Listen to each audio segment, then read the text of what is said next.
¿Cómo están? Buen día. Vamos a continuar página 62, libro de historia quinto grado. Ya vimos la República restaurada en la página 61. Ya vimos que el país estaba en crisis y que antes de la República restaurada tuvimos el segundo imperio de Maximiliano. Ahora vamos a ver el tema que estamos en la página 62, Benito Juárez y los liberales.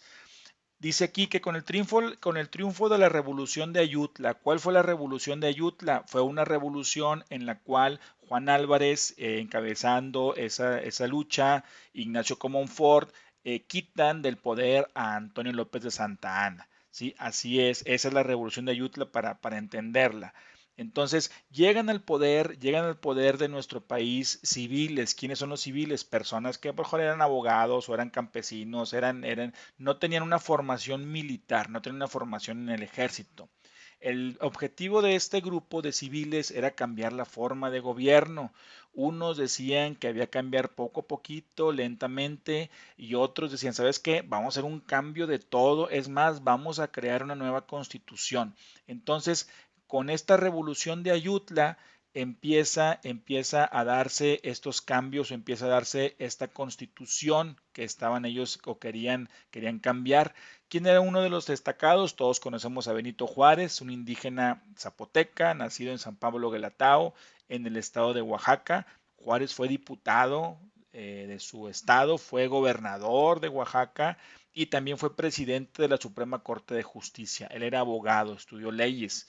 Ocupa la presidencia en 1858 y durante 14 años fue el principal líder de nuestro país.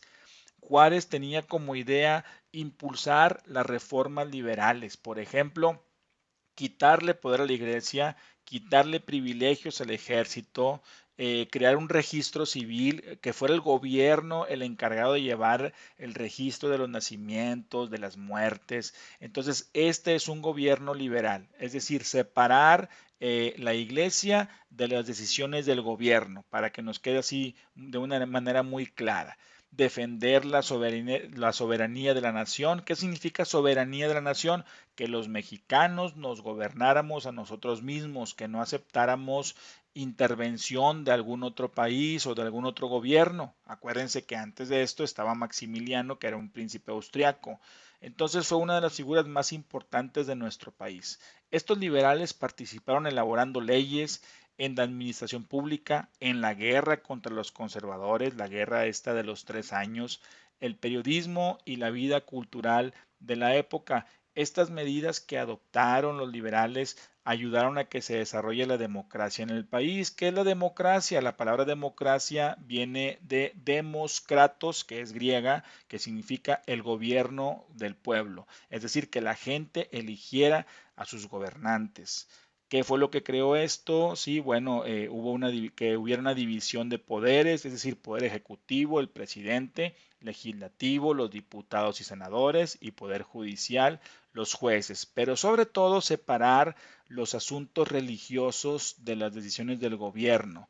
¿Sí? Y la creación de instituciones educativas, pues en esa época los encargados de las escuelas era la Iglesia Católica. El legado de estos liberales, sí, es decir, la herencia, lo que nos dejaron, sigue vigente hasta nuestros días. Y recordemos esta frase de Benito Juárez: entre los individuos como entre las naciones, el respeto al derecho ajeno es la paz. Que tengan muy buen día.